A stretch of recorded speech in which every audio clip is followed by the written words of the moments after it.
Hey, this is Suchu. With me is Pal, and this time I am going to be talking about the glorious SEA victory at DAC. Mineski have finally done it. They have won, and this is an extremely unexpected result, at least to me, because there is so much to unpack specifically about DAC, and it's considered one of the best tournaments of the calendar year so far, in my opinion. Basically, Definitely. it hit everything out of the park for me, which was weird because it was made in a perfect world, but give them credit when they do shit well. What can I say? So, I guess I will start with the context of DAC because, in my opinion, here's how I think a lot of people were going into this tournament. They were thinking in their minds there are three Western teams above the rest: Virtus Pro, Liquid, and Secret. Those Secrets a bit on the drop off, but still in that top three. Below them were a bunch of Chinese teams that considered very good but chokers. So VGJ Thunder, VG, Newbie, and potentially LGD. I hadn't seen them in a while, but I felt maybe they could have had the choke in them. Certainly the other three have proven they have the choke in them. And then below them you have like a bunch of like dangerous-ish teams that could maybe upset. And then you had Mineski. And the reason I'm putting Mineski below them is because, listen, they were part of that like second tier like 6 months ago. And then they dropped to the third tier like 4 months ago. And it felt like they were like stuck. They had hit their ceiling. You're hearing like Red Eye keep telling that story like, Ice. What was it? What do you need to change your teams? Like, we need a fucking patch. Oh, that's pretty desperate. And I was like, looking at them, I was like, because I'm not part of the C scene, so I'll give my objective view or my biased view, whichever you want to think of it as. But basically, I looked at this team and thought, okay, Ice is a world class talent. Like, there's no fucking with that. Mushi has actually been very good in this iteration of Mineski, and I actually felt like the other three players were skilled. So, and then I looked at their teamwork specifically, not at their like drafts or strategy or anything. I was like, okay, their teamwork in general has been pretty good. But I looked at their like strategy, the drafts. I felt like they had hit like the cul-de-sac. They basically ran out of ideas. So Right. I personally thought, okay, this team is done. But I did not know that they apparently got 71 to join this roster. 71, who was pushing down all of China at DAC this time around. It's sweet vengeance for 71 for this tournament. Sweet, sweet vengeance for so many different reasons. And I guess I'll talk about it a little bit. Basically, one of the few coaches that has had no time as a Dota 2 pro at all, as far as I know. Hello? I think it cut off. Oh, sorry, can you hear me? Okay. Yeah, it cut off a little bit. But Okay, basically 71, for those who don't know, is one of those coaches that actually had no time as a pro in any particular game I know of. And he's also a pro that has never played a lot of Dota 2, though he has watched and obviously studied a lot of Dota 2. And is generally given a lot of respect by the old DK guys. And he was also part of the EA Home, the godly version of that. And now he was booted out of China for some kind of betting thing. I'm not exactly sure.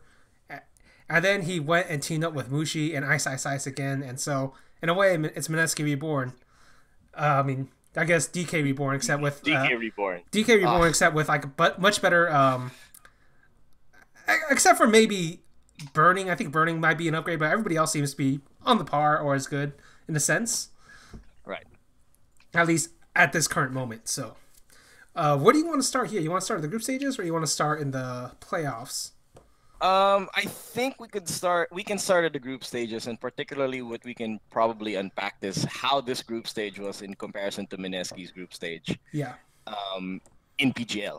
yeah, Because I absolutely agree with you. It felt like they hit a cul-de-sac, and in we have access to a bunch of translated interviews, mm-hmm. and in these interviews, 71, most of these come from 71. He was saying that before this tournament, the tensions were high with the team. You know, things weren't connecting. They didn't know exactly what it is they were doing, and in particular, I think they hit a lot of roadblocks when it came to the hero pool that Moon had.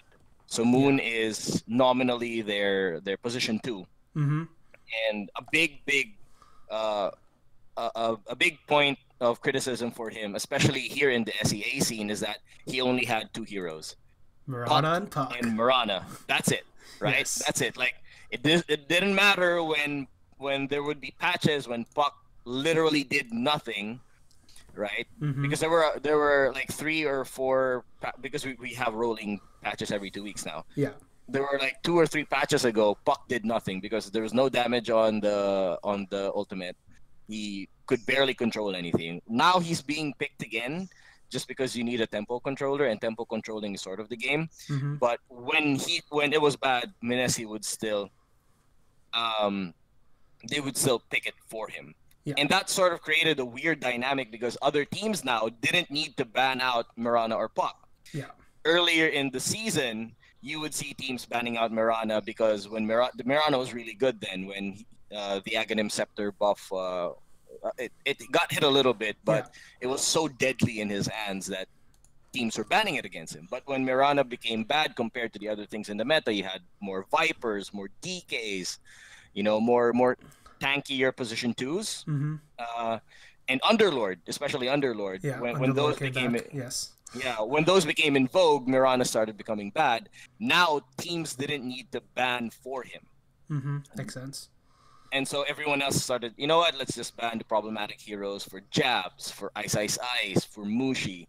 And on Mineski's end, because they didn't have to secure a hero for Moon, they sort of, it's a weird concept, but they sort of started constricting themselves in the draft because they know that, you know what, we don't even need to think about Moon Zero. We'll just get Mirana.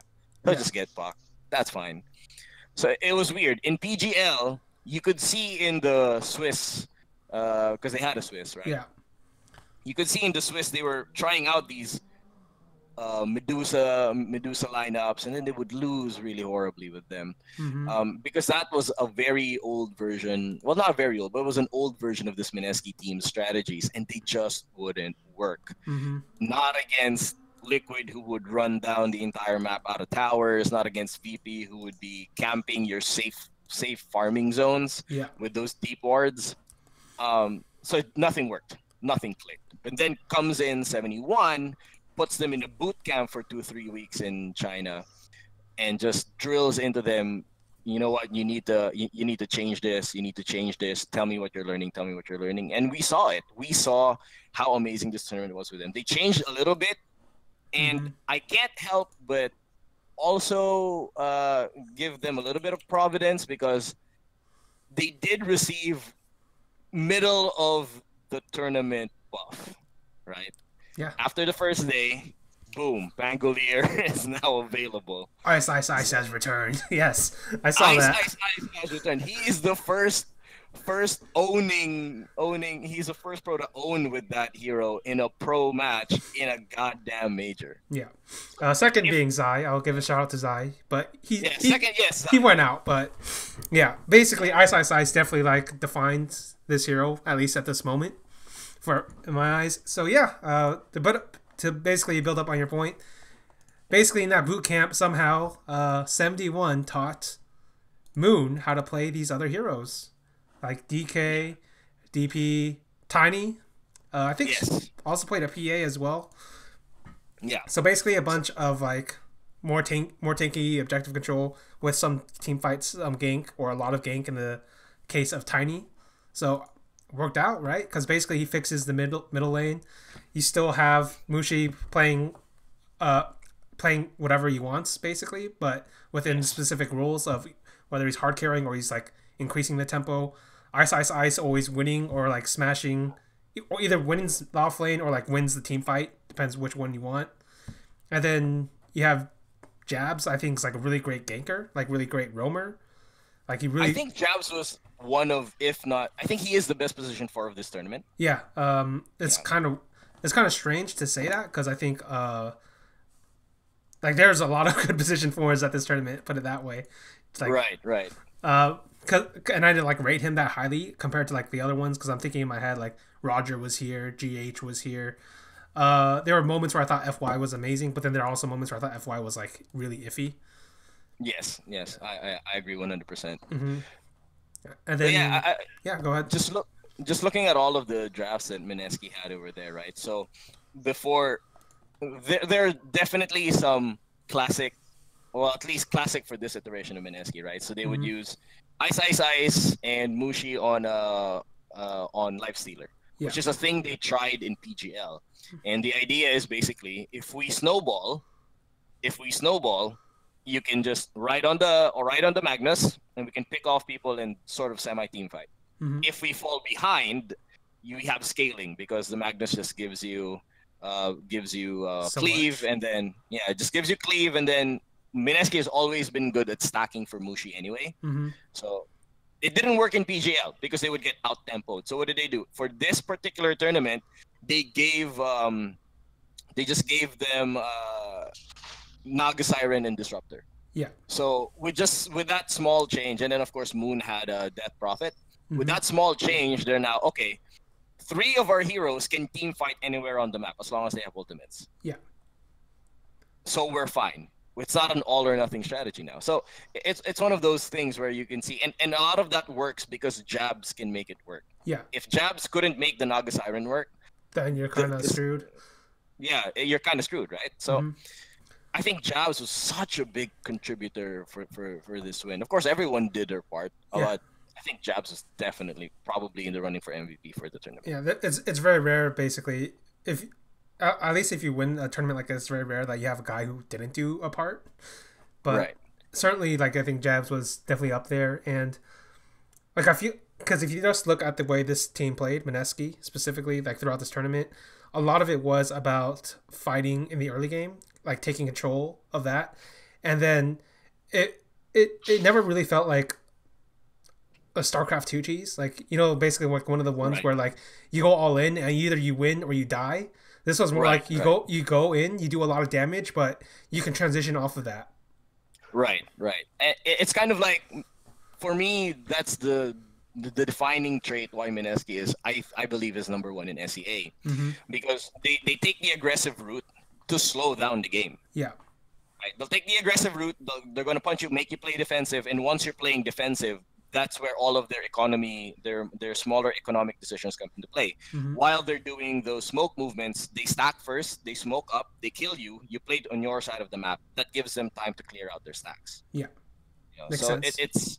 it's that sort of dynamic that makes Mineski actually have a bit of a fast farm rate, even though they play SEA style Dota where it's very aggressive and there's a lot of team fights. It's like like if I had to like describe this, it's a weird way to describe it. It feels like a hybrid of SEA and Chinese style. You know what I mean? It's kind of like basically it's all like SEA but told through like the prism of 71's mind. It's like, okay, you guys want to fight, we can do that, but I'll make sure you guys also are able to farm. I'll make sure you guys are also able to do it with the correct heroes, in the case of like Moon, right? So that's what it kind of feels like. And I mean that makes sense because Mushi and I spent a big part of their career spend a lot of time in China, right? so they can play this style. And like just the way you think about it, it's obviously you actually have to have the right players to run this kind of style. I think it's actually very hard. So it is very hard. So that's why that's why it's a good shout to say like Jabs, they're certainly one of the most important players. I also think Ice was probably the most important offlaner at least. So I think those were probably the 2 key players in all this, but obviously everybody did a part. Right. All right. I mean, I think so too. Like for every time that Mineski won in their series, they're not out farming the Chinese squads. Yeah. Right? Absolutely not. It was never that. They're never out farming them, but they are creating a substantial enough lead in the early game so that they're still keeping up in terms of items. So I think that's when people keep saying that SEA is just it's just kill. The reason why Mushi has such a big sort of or not big, but such strong staying power in the scene is because he's teaching a new generation of players. You gotta look at your economy, but you don't need to lose the whole fighting mentality. And we saw that with TNC because TNC essentially that was their game plan. Yeah. The game plan was just fight the shit out of these people, and they busted out like a bunch of. I loved it, man. Loved it. It's a very fun style to watch. So yeah, basically we go into the group stages. Basically was like domination by Mineski, only losing to Virtus Pro. Yes. Right. Yep.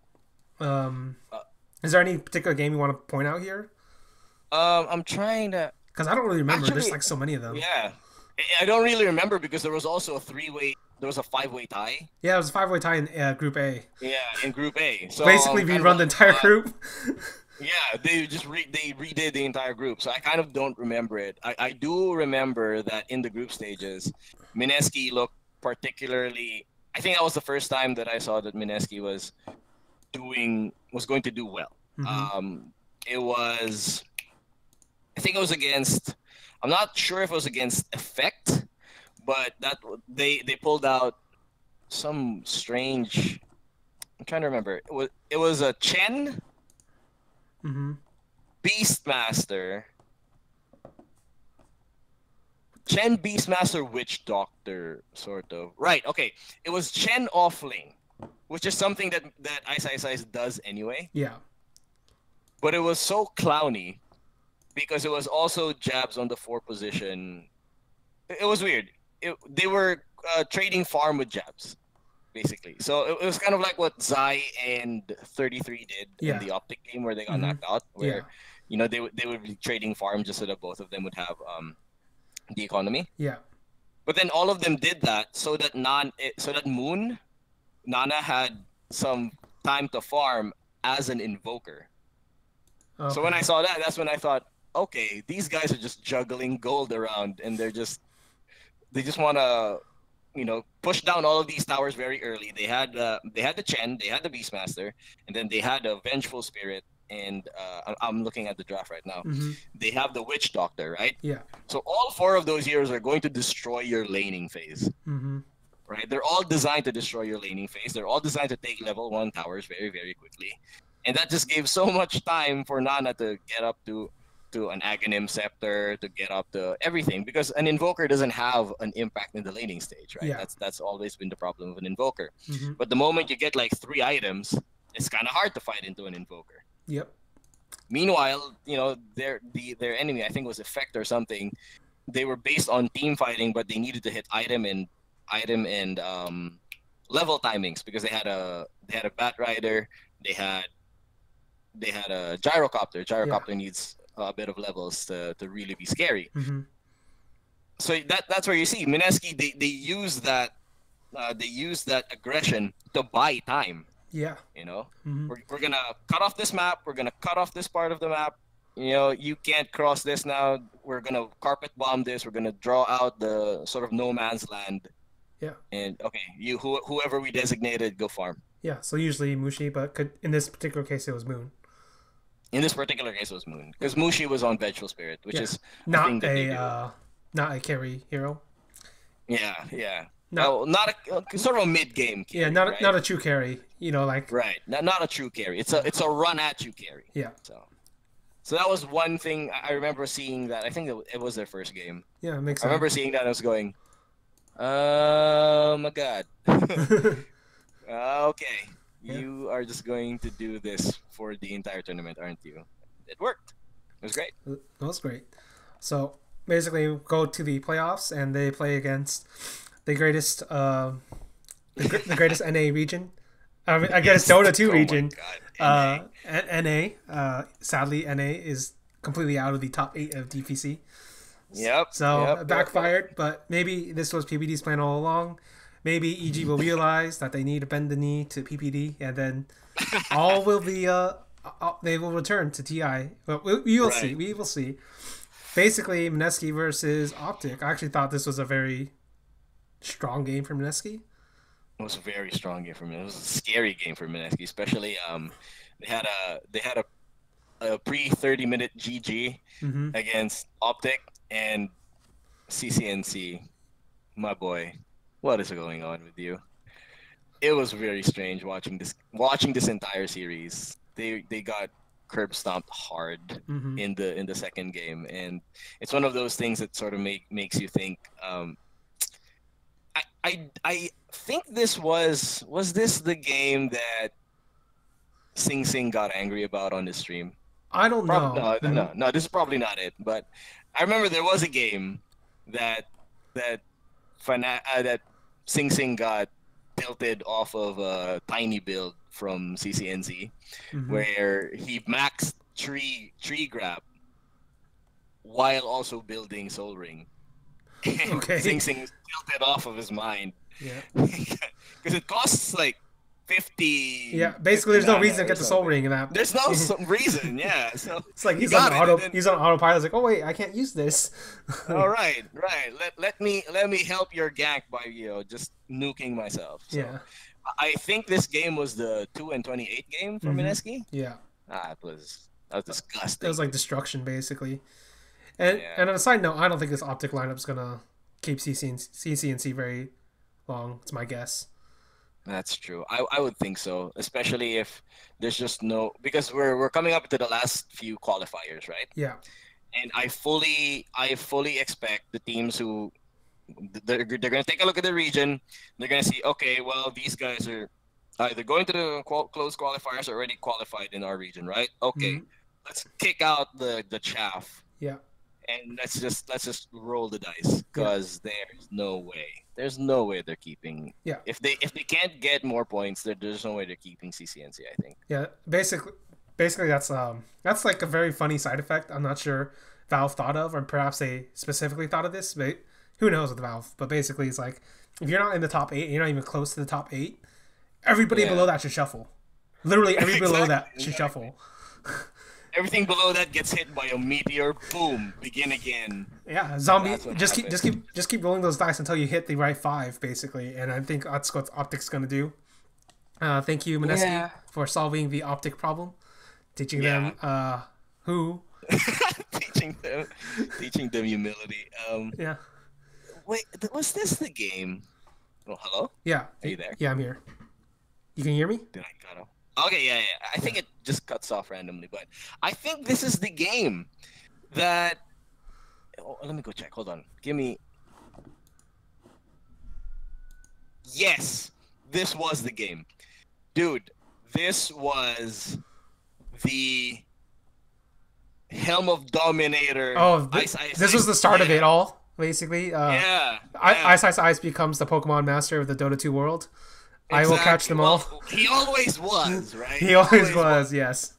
But Ice basically knocked out 2 teams. I don't know if it was 2 teams or just 2 games, but I remember specifically watching this over the weekend.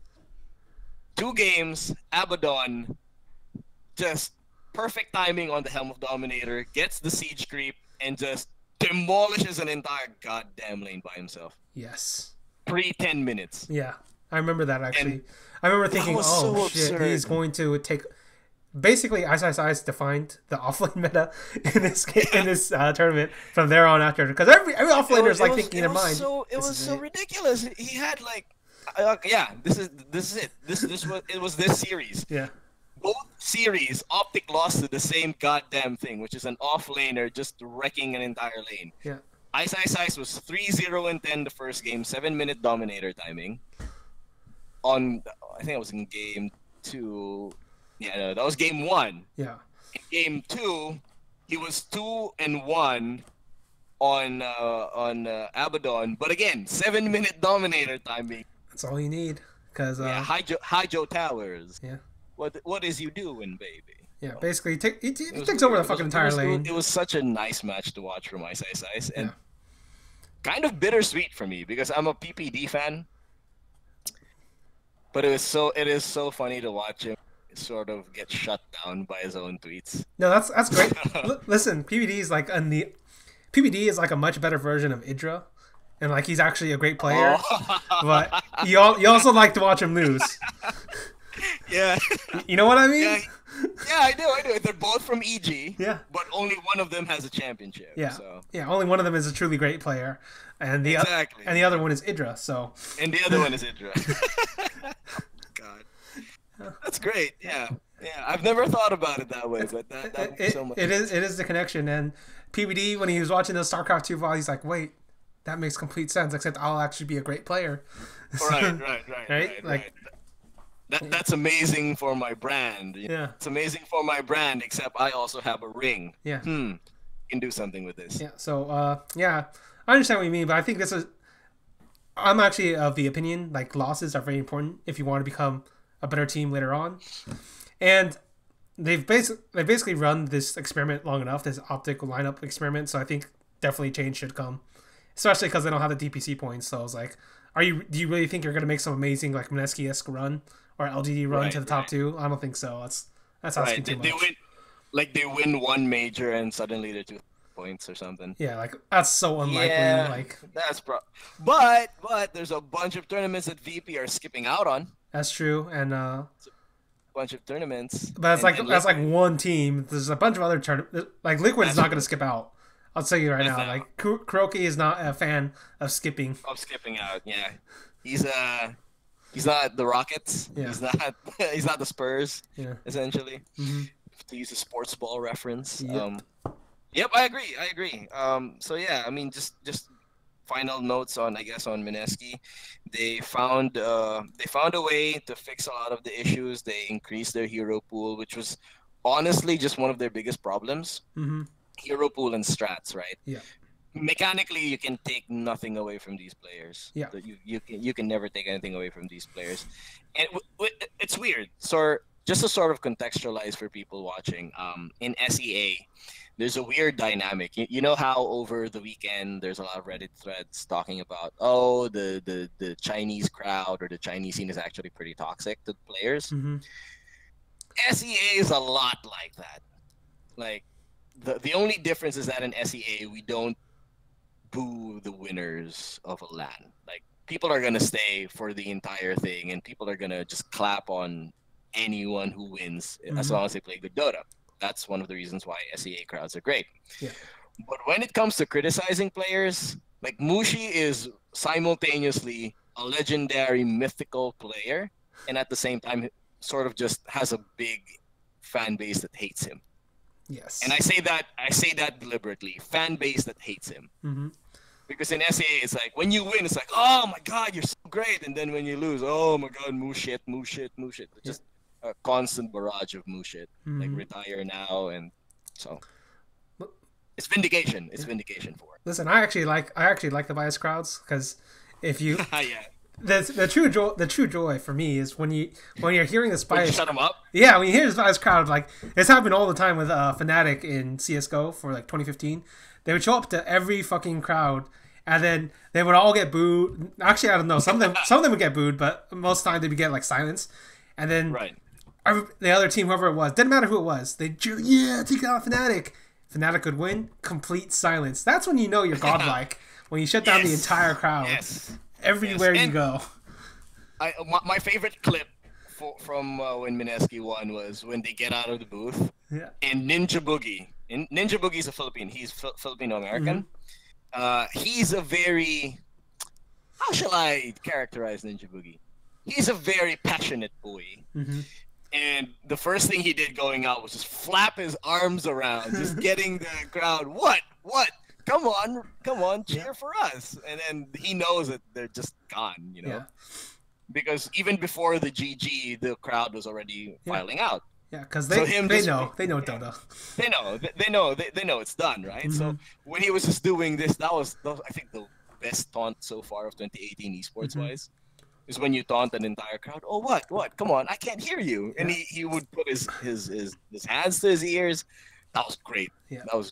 That was super amazing. And I think esports needs more people like that. You know, people who aren't afraid to like, I could be the bad guy this tournament, but you know, in a fun way. You know, that's why PBD is always relevant, even when he's losing, right? There you go. Yeah.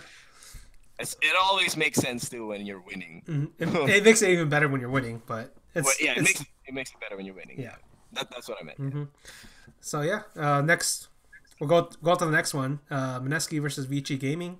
This was actually very close, I thought. I think so. I didn't think that Vici Gaming was a stronger team than the other Chinese squads. I actually think Vici Gaming and Newbie are.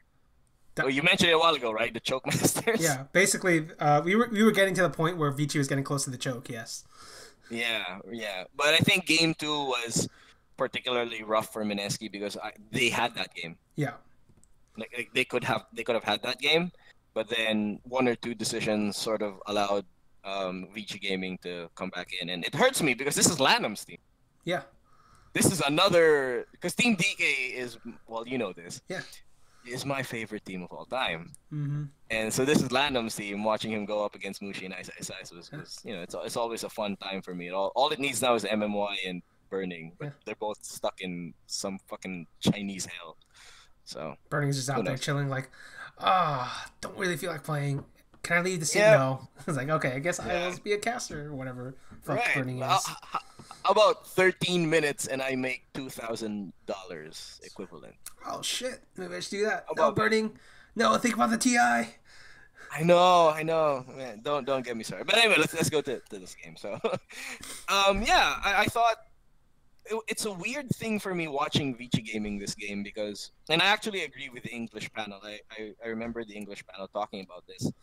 Vici Gaming keep forcing out the Dark Willow, and Dark Willow is actually very, very, very strong. Like in a lot of ways, I think it's stronger than Pangolier. Yeah. But you can see that teams are comfortable giving Vici Gaming Dark Willow because they don't play that well of a Dark Willow game. Mm-hmm. So it's strange. I don't know what that says when everyone knows this hero is busted, but we're comfortable giving it to you. That's sort of an insult, right? Yeah. Is it? Listen, right. That's sort of an insult. Listen, there are times where it's like, this is going to be a weird concept for some people, but basically, it doesn't really matter how like strong a particular hero is. Sometimes it's better to use a hero you're better with than whatever is strong at the moment, right? And I feel like Vici kind of fell into that trap because, listen, you got a pretty strong player there, but you don't need to give them Dark Will. You know what I mean? Right? Yeah, I agree. I think it's a concept that is not readily graspable if you don't play a bunch of competitive stuff. Because for a lot of people, like you would see this on like the casual person commenting on what is needed for a team to either fix or upgrade in order to get some semblance of success, and people are going to be saying like, oh, you should be picking this hero because this hero is what was used by that team and that team's a winner. It's like, no, that's not really. Not really, right? Not really. Like, like when I think of Lanham, like I'm thinking maybe Kunkka, maybe like Lion, like some crazy shit like that. I don't really think of Dark Willow. Still don't think of Dark Willow. They should probably drop the Dark Willow. It's my opinion. But same thing. But in either case, like it doesn't really matter for Vici in the sense like if they get into top 4, they'll choke out. Like right. Like I think at this point they're just getting points just so that they don't get knocked out, right? Yeah. So they don't get knocked out. It's a desperate fight up there for top 8. But yeah, this was a pretty good series by Mineski overall. It really shows, I think, what you're talking about before, like the early game tempo, take control of the map, and then use that to buy time for whatever your carry was at each particular game or 2 carries. Yep. Then once they're farmed up, you just take it, basically. That's basically what happened. Also, Ice. Typical great offlaner stuff with his Dominator. So, yeah. So we'll go okay, go ahead. He had even on Tidehunter, and on Tidehunter you see like 2 main builds. On Tidehunter you see the either I'm going to rush the initiation item or I'm going to build battle stats like the Fata build where he has Soul Ring, Face Boots, and Drums, so that he can just keep fighting and then he'll just walk to the Ravages, right? Yeah. Ice doesn't care. Ice is like, you know what? Dominator is still busted. Dominator is still busted. I will take over this off lane, right? Right. I will take over this off lane because I get it at 6 minutes. That's exactly when the siege creep is coming in. Thank you for the siege creep. Thank you for the tower. That's just Ice's MO the entire turn. That's pretty at least for the playoffs. Pretty sick. All right, so we'll go to upper bracket finals. Basically, LGD versus Mineski the first time. What did you think of this? It was I think this is LGD showing off they had the momentum, and I think they wanted to break Mineski mentally here because they went with the PA pick for me was when I thought, okay, they want to break them mentally because the first 3 picks are actually pretty reasonable when you think about how LGD plays. They took the Tiny, which is a great open pick, and then they took the AA, right? Yeah. And then they pick up the Slardar, and then the Slardar is when you go like, okay, they are preparing, right? They're preparing for some tanky some tanky shit that's about to come out from Mineski, because at this time Mineski was on the Pangolier. They, Yeah. they picked second. They second picked the Pangolier. So okay, you know that they wanted to do that. Mm-hmm. When they picked the PA is when I thought, okay, you know what? LGD's feeling it. They want to take the fight to Mineski. Yeah. As early as they can, with a carry that can join the fights earlier than they're comfortable with, right? Mm-hmm. So when I saw that, I was going, okay, they want to break Mineski here, because Mineski sort of their first two picks, right? Their first two picks was Death Prophet and Pangolier. Pangolier. So okay, these are two of the heroes that they're doing the best with. So let's pick PA here, and then they rounded it out with Venomancer. So I thought this is LGD trying to preserve momentum. Mm-hmm. We have the momentum coming off of the VP win, and that VP win was amazing. Okay, I guess we'll talk about that. Let's sidetrack, because Game 3 of LGD versus Pro is probably the, in my opinion, the best play of Dota 2 this year, right? Yes, it definitely, like, instant classic. Yeah. Instant classic play. So for people who didn't know, essentially LGD was under the gun against VP. VP finally came in online. Yeah. LGD in the early game sort of took over, but they couldn't kill off Ramses because they had a Leshrac that kept getting controlled away from the Terrorblade that Ramses had. Mm-hmm. So all they had was like physical damage, and Terrorblade has a lot of armor. Couldn't kill him. VP came back. Late game, VP comes down mid lane, just barrels down mid. And at this time, they had a Helm of Dominator on the side of LGD, so they park a lowly cart. Just parks it into Roche Pit. And VP sees that. Yep. VP sees that, thinks this is just a scouting cart. They're obviously not here. Let's go down. LGD starts to smoke inside their base with the intention of dark rifting into the pit so that they can smoke from behind and catch VP. Yes. But when they dark rift in, the smoke breaks and they know that someone is there. Yes. Immediately just goes to town, catches two. They catch the Pugna and a support. Yeah. I forget which. Probably Bane, it's my guess. Probably Bane. They catch them. They kill them off. That forces VP to run in one at a time, funneling down that sort of narrow staircase near the Radiant Ancient. Mm-hmm. They start a team fight. They get wiped off the face of the goddamn earth. Yes. And VP used that momentum to take everything. It was amazing. It was great. Like, I've listened to 3 casts on that. I've listened to the Filipino cast, to the English cast, and some Brazilian, like Portuguese or whatever cast. Mm-hmm. It was amazing. It was great. So if anyone watching this hasn't watched that, go watch it. Yeah. I can't sell it enough. Yeah. You know. Yeah. Basically, I was like out there. I was like, man, LG fucking chokers. They're all fucking chokers. These goddamn Chinese teams, they're all fucking chokers. And then that happens. Like, okay, I take it all back.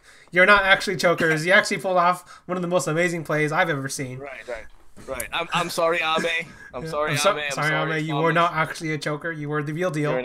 Unlike the other 3 Chinese teams. Yes. Yeah. So. Fucking newbie breaking my heart every fucking tournament. Yeah, so basically that's why LGD was like feeling themselves going into the Mineski game. Like, listen, they're probably tired. They're probably a little bit tired, but the adrenaline is probably like still way up there because that last play was fucking amazing. That's like a play you think about years later, right?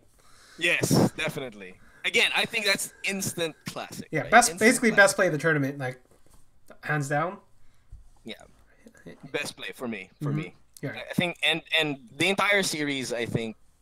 Great series too. I don't think it was the best series, the LGDVP game, but I think it had a lot of really good moments that show off a lot of interesting Dota. Yeah, interesting Dota is a good way to put it. Yeah. I remember Rubik on LG was always pretty good, classic. Yeah. FY, like one of his better moments. Yep, Prince FY, making it happen. Just going back to the final, that's game 1 for me. I think game 1 was LGD trying to flex, trying to sort of break them there, because if they can break their momentum, if they can break Mineski's mentality there, they could have potentially just snowballed out. Yeah, basically, their mentality is kind of a weird thing to put, just because it's like hard to define. Yes, it's absolutely hard to define. Like some people think of it as like the energy level of And when we got energy level, it's like the amount you can concentrate on a particular game. So like that, maybe that could have done it. Like famously, MVP the Dota 2 version did was like incredibly famous for this. Like basically, if you got them onto LAN specifically, their style was like so hectic and so fight filled that it kind of like just broke people sometimes. And we saw that a bunch of times, specifically at like TI, but at other tournaments too. It went out. Can you hear me? Yeah, it went out a little bit. Okay. The last thing I heard was their style is so hectic. Okay, basically, their style is so hectic. Like when that version of MVP ran at you, like people just like froze up, like, oh shit, what do we do? And then they got bowled over, right? Right, it's deer in headlights. Yeah, like that's like they just kind of keep up with the speed, and then that's why they like kind of break down because like they're not concentrating fully. They're like, what the fuck just happened to us? Like, oh shit, we got to go in again. Like that's kind of, maybe that's one way. Like another way you could do it is like specifically with Dota is that like if you make them lose confidence in their draft, like specifically a hero on a player, or like they're like drafting a pattern, maybe that works too. So there's certainly a case for that, but it's like hard to define as to how they want to do it. And like if you talk to like a player, or you talk to a coach, like even they don't necessarily know the exact thing they want from it. They just know they think it's the right move, so we did it. Right. I mean, there's a lot of books that you could read on like sort of just the theory of how mentality sort of affects performance level. This is going to be a tangent, but the reason why we're sort of Steve and I are talking about this is because like flow state is a really strange sort of most kind of unquantifiable thing. Yeah. But it is one of the most important things for a team, and the reason why we're bringing it up is because Game 1, LGD tried to, break Mineski's flow. Yeah. Right? Like, before it got started. But in Game 2, I think this is where you can see the influence of both having really, really veteran players and having a coach in the situation. Because in Game 2, Mineski rolled the shit out of LGD. Yes, they did. Yes, they did. They just decimated LGD in this game. It wasn't close at all. It was not close. So that's where you can see the team can reset, sort of tell themselves, we got here by dominating, right? Yeah. We can't let this overtake us. And so maybe the best comparison is what happened to Liquid versus Newbie. Yeah. In the finals of TI7, where they got dominated first game. Crush, and Newbie didn't really put up a fight because they were so, they were so out of it, basically. They were so outclassed both in play and in their mindset. So. Yeah, that's a great way of putting it. Like, if you ever watch, I don't know if you know about him. There's like a StarCraft Brood War player. That's a better way to put it. Named Flash. Basically, yes, right. He actually has like a very interesting interview. You can look it up on Team Liquid or something. But basically, in this interview, he talks about specifically. This is the most recent one. Yeah, it's the most recent one. I read that. It's about like it's about him altering the 111 of I Love Uv, and basically talks about like talks about how like he specifically tries to break open the opponent's mind with psychological warfare in the game, right? Because like basically, if you're the one on offensive, you're forcing the other guy to think while you're getting all this information. So they have to think about what's the next move because there's so many different variations of the 111 build in Brood War. Right. And they're like all variations Flash made, so they're all very good variations, and so that's kind of like a good way of putting it.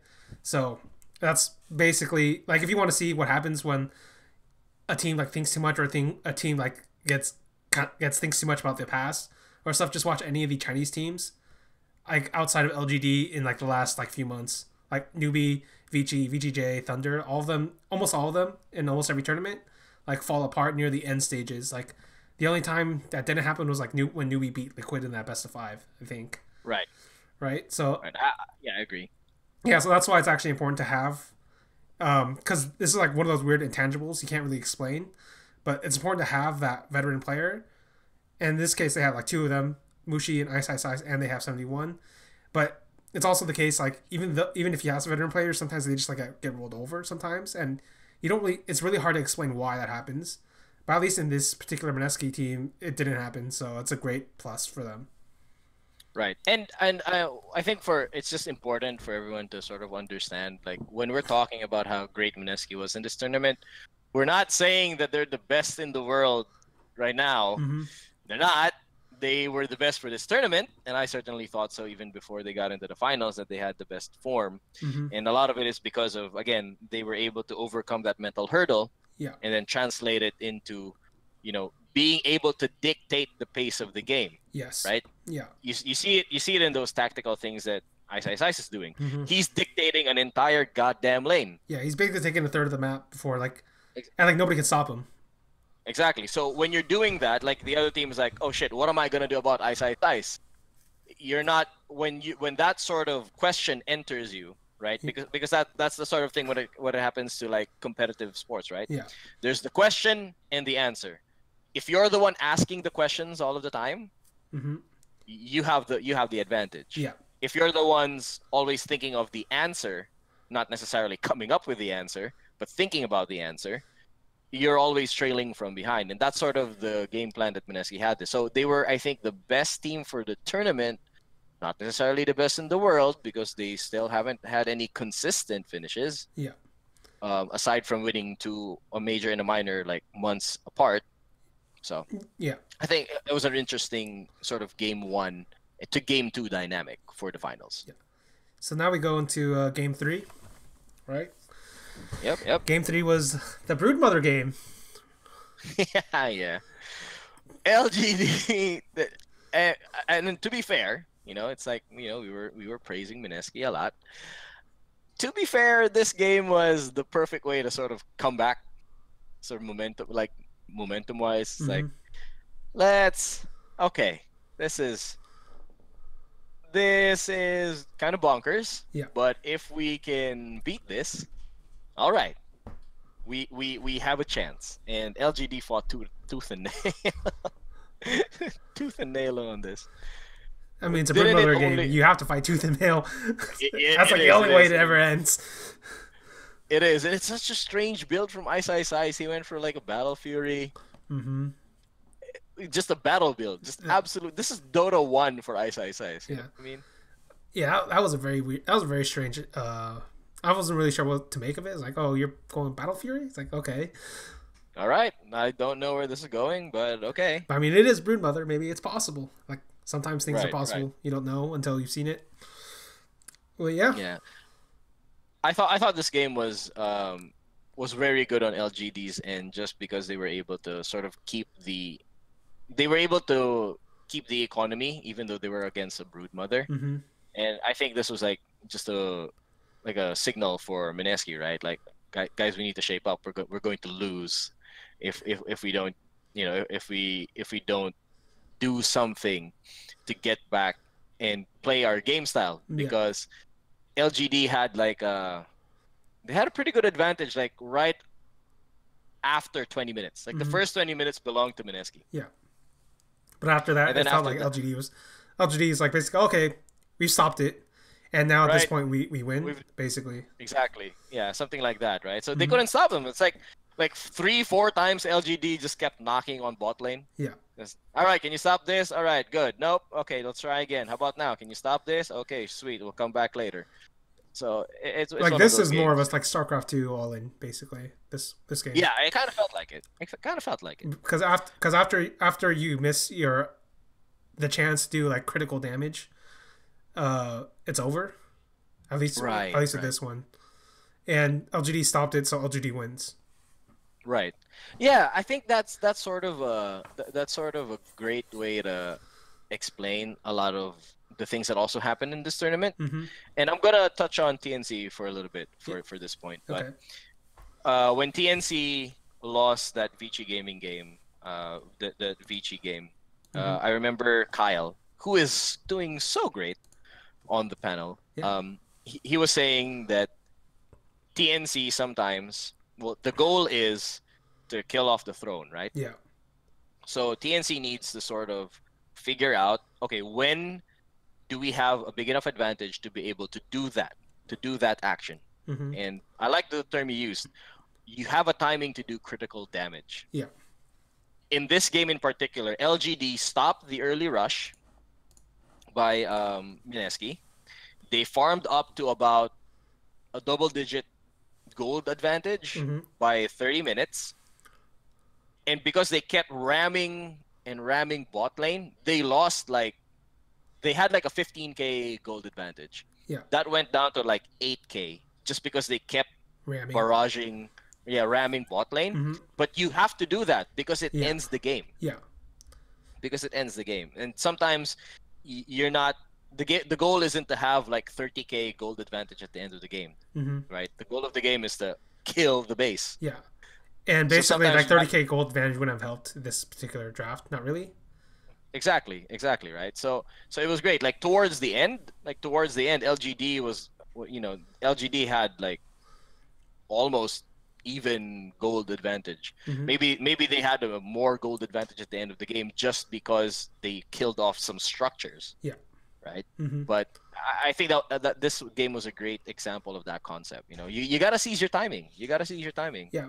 Basically, When you're basically every draft has like a strategy attached to it. It's not just about like hero strength or whatever. It is about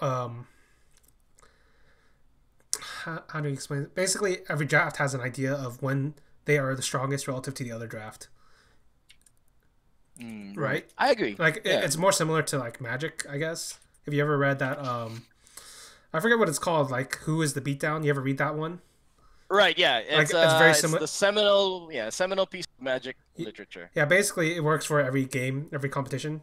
Essentially, like the theory is sound in everything, as far as I've seen. So that's kind of how you have to think about Dota 2 drafts when they clash against each other. Right.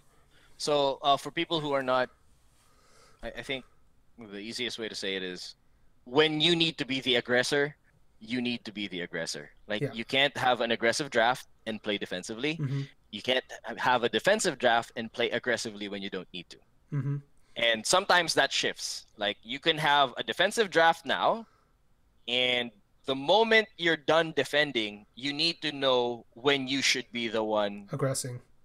Mm-hmm. So it's, again, who is the beatdown? Yeah. Sometimes it's at the beginning, but even in the middle of the game, you have to know when you're supposed to be doing the beatdown. And the complicated thing about Dota 2 is because there's so many different factors here.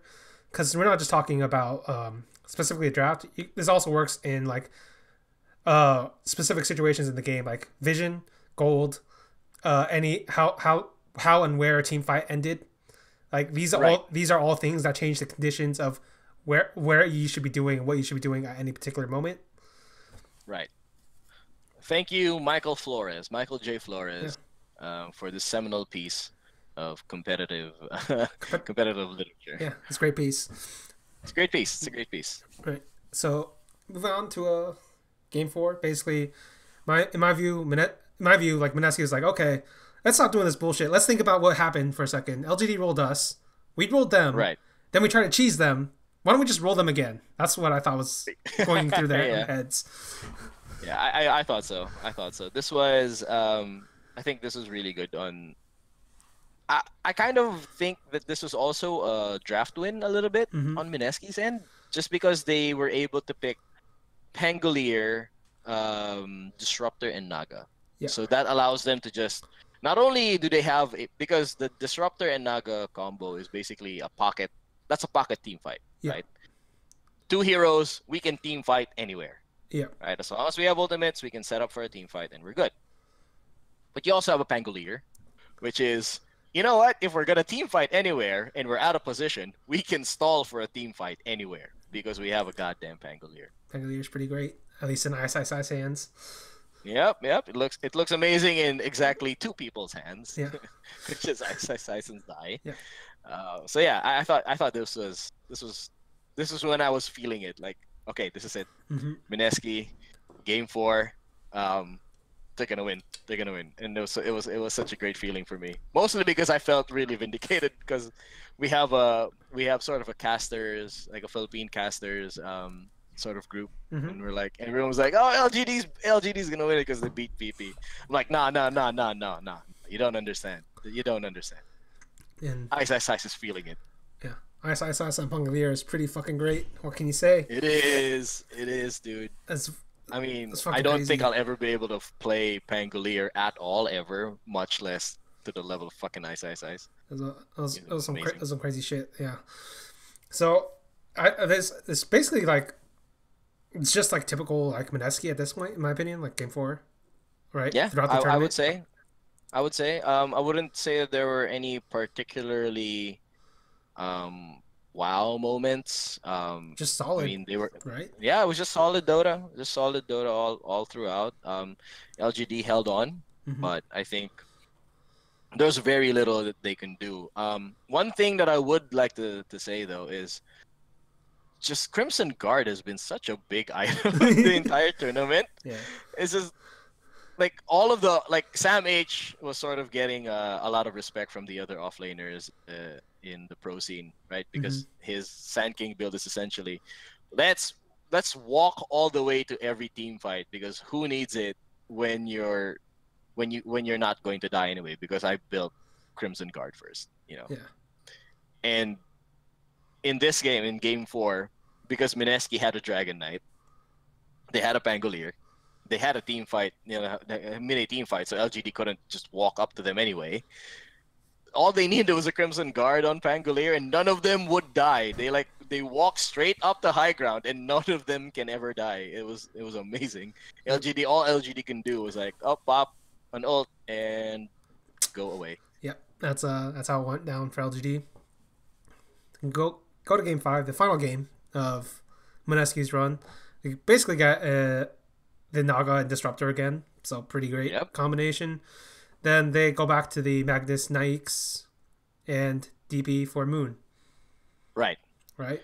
Yeah. This was this was the one where I think they sort of married the. This is past Mineski, And you Mineski. now Mineski. Let's go. Yeah.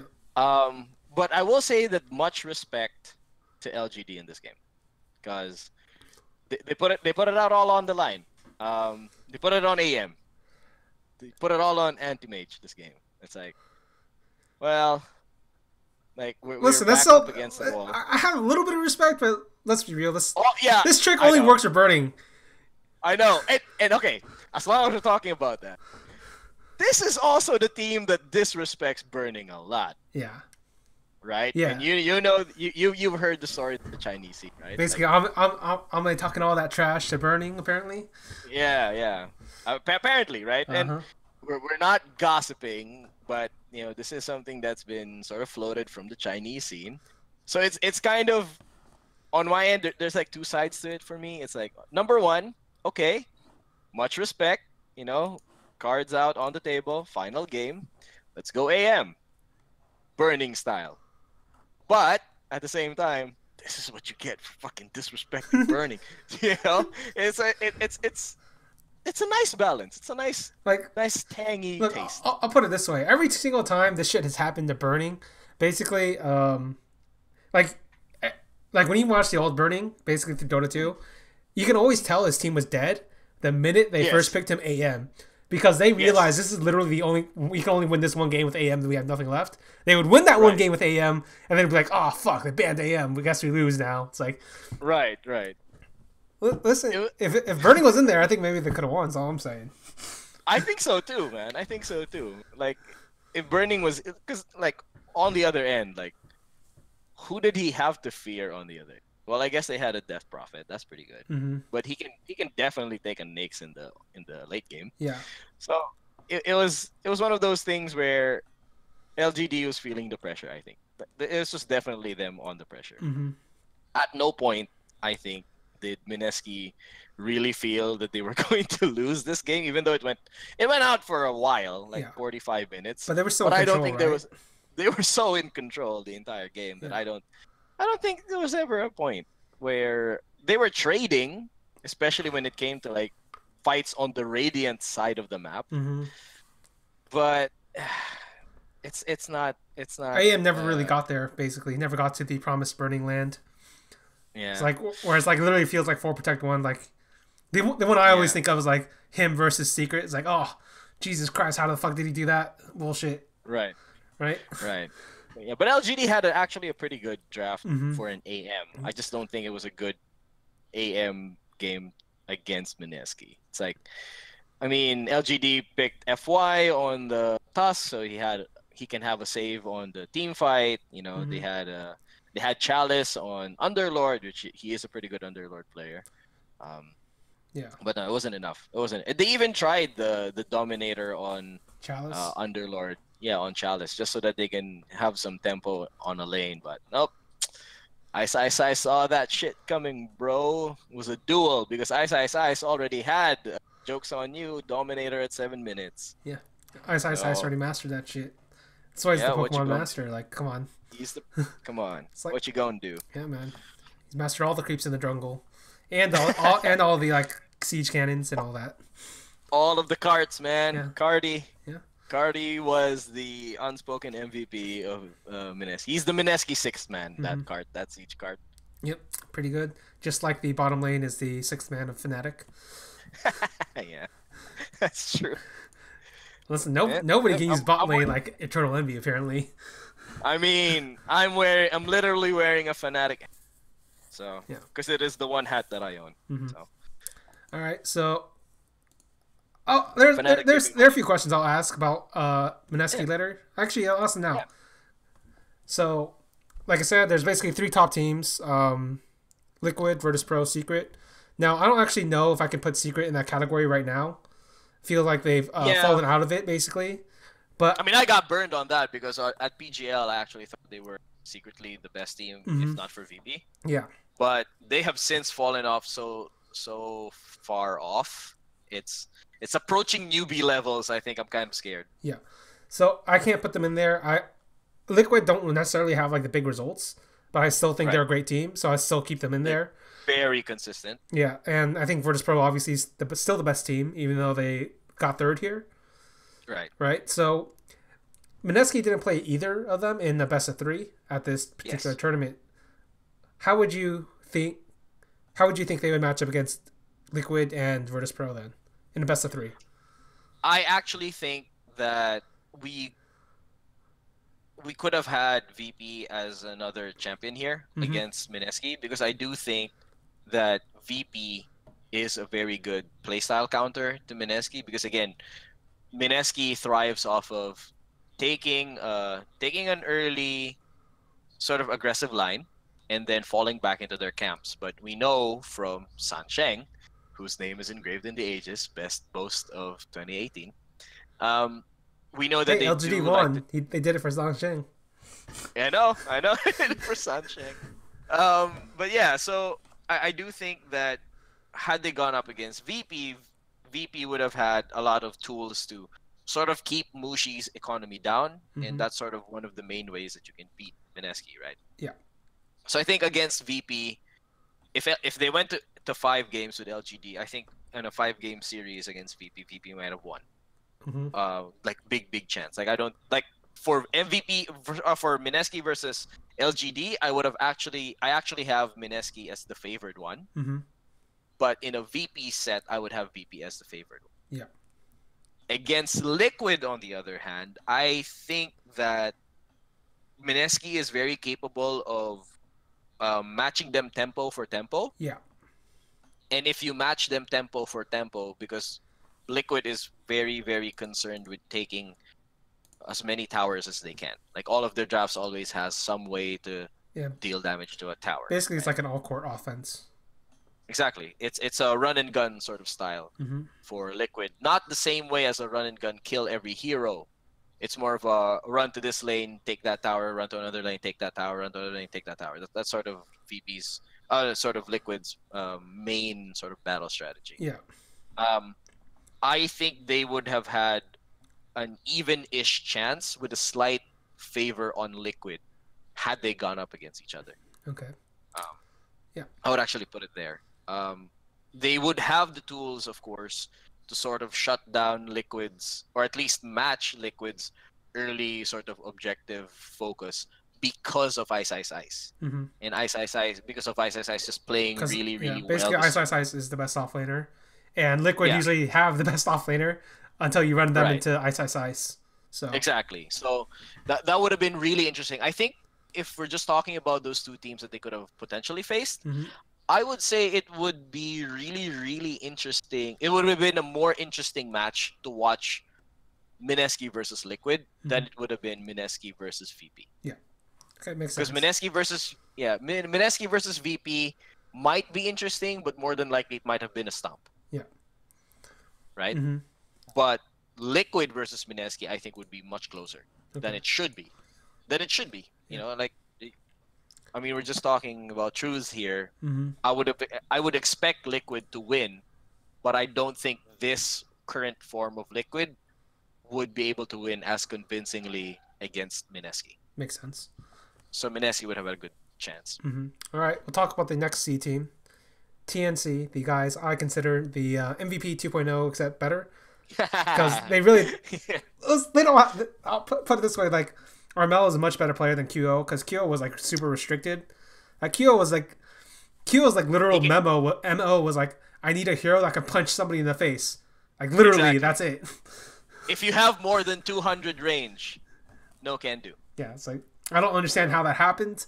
Like, what happened in his early life to make him only fight in melee? I don't know, but it has appeared in his game.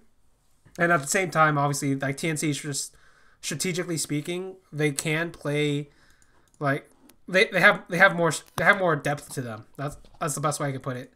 Like, there's more depth to the scaling they have, basically, and the objective taking they have relative to old MVP, which is like fight to the death, and whoever comes out alive wins. Right. I agree. And just for full disclosure, so my current work right now is with a talent agency in SEA called Tier 1. Mm-hmm. And we are the TNC Pro Team for Dota is one of our clients when it comes to marketing and making content. Yeah. So we're not, and I have to lay this out. You know, it's just the journalist in me having to make sure everything is contextualized properly. We are not involved in the daily operations of the team. We are involved with like making content for them, making interviews and stuff like that. Mm-hmm. That's about the only thing and we sell them for like sponsorships. You know, like, yeah. Oh, are you an energy drink? Sponsor this team. Yeah, that's part of the work that we do here as a company. Mm-hmm. So we're not involved with them in managing the team in any way because they have their own manager. They have their own management team. So with that out of the way, I actually agree with a lot of your points with them being MVP 2.0, and I especially like the growth that the team has taken from tournament to tournament to tournament. Mm-hmm. I think that justifiably so, a lot of people were skeptical when they picked up Armel and placed Cuckoo in the 5 position, letting go of 3-7. Yeah. I think, but with all due respect to Cuckoo has always been sort of a shot caller anyway for his team. Mm-hmm. And for a lot of iterations since his time with TNC, it's actually been one of those things that he's sort of forced into. Like in one of their incarnations when they had Rio, former Rave member, currently now with Taskas Titans, they would sort of alternate being team captain, but at the time Cuckoo was in the mid position, and you would know how hard that is because if you're the main shot caller and you're in the mid position, it makes it hard to play the mid role. Mm-hmm. Especially when you have to think about, okay, what's happening in your lane, constantly tracking where people are in I the bet map. Cheeky could have done it though, but Cheeky was just terrible at actually playing mid. Well, yeah, exactly, right? He's playing support from mid lane. That's the problem. Oh, Shiki, you are. He's a true hero, man. He's giving true hope to all Dota players everywhere. I can be that bad and make it to TI finals. I can have one hero. I can have Lena and make it to the finals. Oh, Shiki, you're the gift that keeps on giving.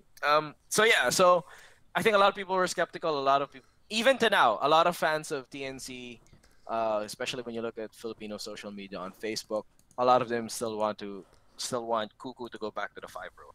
Mm-hmm. That being said, their problem in the first few months of having Armel in, their problem was that a lot of their warding decisions were not very good. And that's a big remnant from when they had 1437 in, because 1437 was the one leading them in sort of putting down their wards, refreshing them, making they were placed in the correct objectives, especially what about in context of what they want to do around the map. Mm-hmm. I think that there's a lot of truth to what the English panel was saying. And what the English panel was saying was that TNC are playing a lot like VP. Yeah. In that they were being very aggressive. They were warding very, very deeply just so that they can scout out the lane positions. And they can... The people coming in the office. So they can sort of scout out what's happening across the map.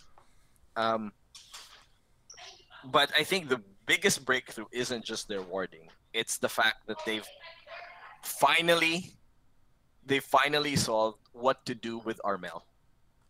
Because before it was, okay, you know what? Let's just have Armel play Invoker or his other signature heroes or Shadow, and let's just sort of turn him into Cuckoo 2.0. Mm-hmm.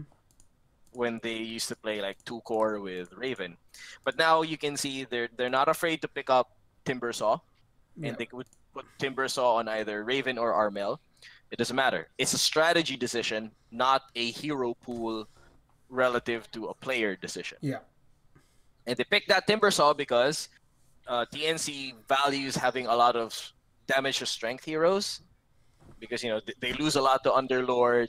There's a lot of Tiny that's being played. So just having that ability to deal a lot of burst damage to strength heroes allows them to sort of keep up their game, where they're constantly killing you, constantly killing you, constantly killing you, and then pushing that gold advantage further and further and further and further. I thought that was a big change for them. The warding for VP, the VP style warding, sort of allowed them to push the envelope, but what really allowed them to convert with that is the fact that they are now comfortable with switching out the roles and not really playing Cuckoo Raven style TNC. Makes sense. All right. Yep. So they also saw the Sancheng post about VP warning. That's my guess. I'm pretty sure. Everybody saw that, man. Everybody's like, Everybody Jesus Christ, this guy is for real, Sanchen. Right. Yep. Yeah. Yep. His name is engraved in the ages, Steve. Yeah. Come on. Yeah. That was some real talk from Sanchen. All right. Yeah, absolutely. Let's see here. So basically, we covered the C teams in DAC. Was there any other teams you want to talk about? Because if not, we'll just talk about more about SEA in general. No, I think I'm good. I think just final notes. Secret, they need to make a comeback. I don't know how. They need to make a comeback, and I think they should stop focusing on all of these late game scaling stuff. Yeah, like bounty hunter mid lane Kunkka. It's like, we're gonna get an early advantage, but then we also have massive cleave damage in the late game. No. Yeah. I don't know. It's really iffy with me for Puppy, because it feels like he does his best after he shifts his rosters. Right. So, but he can't do that anymore. When he gets comfortable, when he gets comfortable, it feels really weird. Yeah. It's like, yeah, and he can't do that anymore because basically the DPC thing. It's not like he's one of the teams outside of it. And of course, he's locked in. Yeah. Of course, NA is completely out. EG and Optic should definitely make roster changes, in my opinion. I think EG not as much. Optic definitely. Optic definitely. Okay, but here's the thing about Optic definitely. Here's the thing about EG is like, do you think this squad can actually win a TI? I don't think so. Win a TI, no. Because I think that should always be like the goal if you have that much talent in a team. I mean, I agree. When maybe in that context, yes. I think. But the problem, of course, is like, who would you even get? Yes, that's what I'm thinking and right now. I already have an answer, but okay, PPD. Go. The obvious answer, Sumail, bend the knee, accept PPD as your one true king, one and future king, once and future king. Right. Y'all can stab each other on the back on Twitter after you win the fucking thing, but you guys need each other. That's all I'm saying. It's really weird because the reason why I hesitate is because I wasn't considering like who would they pick, but if the answer is clearly PPD.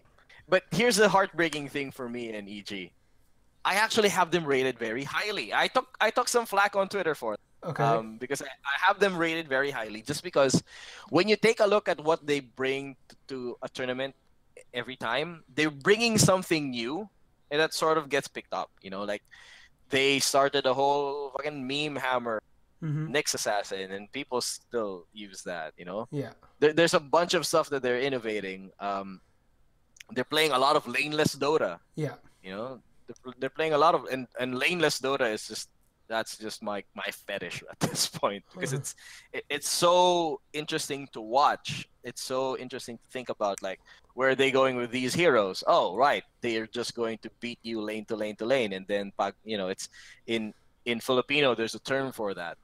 It's called pagalingan. Mm-hmm. It essentially means it's just a skill battle. Yeah. Like no brain, just skill battle. It's just a skill battle of Dota, which they clearly have. They have Sumail. They have a shitload of skill, right? They have RTZ, right? Fear is not really what you would say is like actually skilled, but in terms of He'll survive. He survives basically. Yeah, he survives. He's a great player, but he's not like what you would say is he's not paparazzi in the mid lane. You know what I mean? So it's really heartbreaking for me because they can't convert. God damn it, EG. Of course they can't convert. Listen, in order to convert, they would need a player, in my eyes, potentially a captain, who was incredibly clutch under the pressure and adaptive within a tournament setting. That's true. If only there was a greatest of all time leader like that in NA, but I can't think of one. I can't think of one. Yeah, if only there was another winner from this continent. If only, but I guess we shall never know. Yeah. Basically, did you? I don't know if you ever read this. Basically, I wrote an article, like a blog, basically saying I think Optic will outdo EG just solely based on the fact that they won't change EG. Right. Like they still have the systematic problems. Listen, if they kick out CCNC and they get like a legit like godlike or very good mid laner, I think it's gonna happen. I think so too. I mean, Optic's always on that verge, right? Listen, they've already fixed every other problem. Basically, they're like, Zai, go back to 4, but sometimes you can play 3 on Punk Lear. 3-3 is pretty solid on offlane. He has somehow resurrected Pycat as a great player. Like Right. And again, much respect because Pycat was actually pretty owning in this tournament. But like basically, like Pycat is what, like the way he uses Pycat is the way OG tried to use Resolution and failed in a sense. Yes, definitely. I would agree there. Yeah.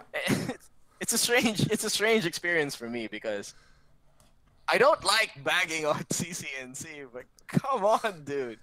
You're better than this, Quinn Callahan. Is he though? Is he? We've had so many times. Had so many trials. I know. My heart can only take so much. Listen, maybe he can be better than this, but right now is not that time. Exactly, and I don't think they have the. They don't have the time anymore. TI is coming, man. I know. This season has been such a grind in terms of there's not a lot of throwaway tournaments. There are no throwaway tournaments. There are no throwaway tournaments, and because of that, you can't have an SCC style rise through the amateur leagues into, like.